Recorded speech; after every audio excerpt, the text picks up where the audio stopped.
문재인 대통령은 조국 법무부 장관 후보자를 포함한 장관 후보자 6명의 임명 여부와 발표 시기를 고심하고 있습니다.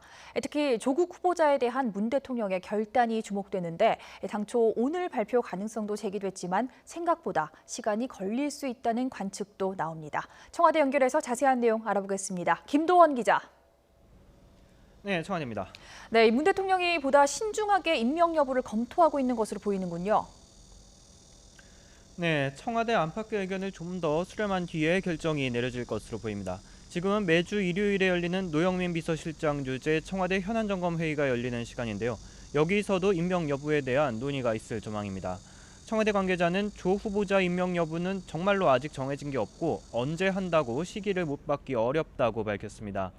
인사청문 보고서 송부 시한이 끝났기 때문에 법적으로는 어제부터 문재인 대통령이 장관 후보자를 임명할 수 있는 이른바 대통령의 시간이 시작됐는데요.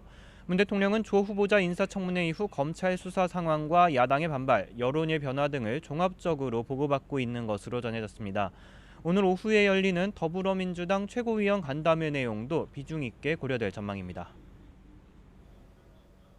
네, 문 대통령의 선택지는 결국 조 후보자를 임명할 것이냐 말 것이냐인데요. 어떻게 전망할 수 있을까요?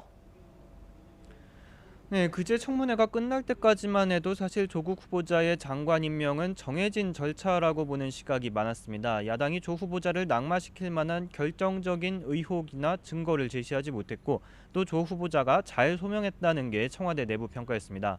하지만 청문회가 끝나자마자 검찰이 조 후보자의 부인을 표창장 위조 혐의로 기소한 사실이 알려지면서 변수가 생겼습니다.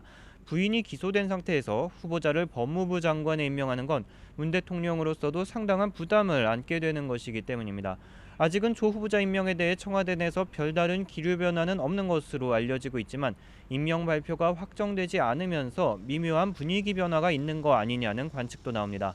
잠시 뒤 청와대 회의가 끝나면 조 후보자의 장관 임명 여부나 시기 등을 가늠할 수 있을 것으로 보입니다.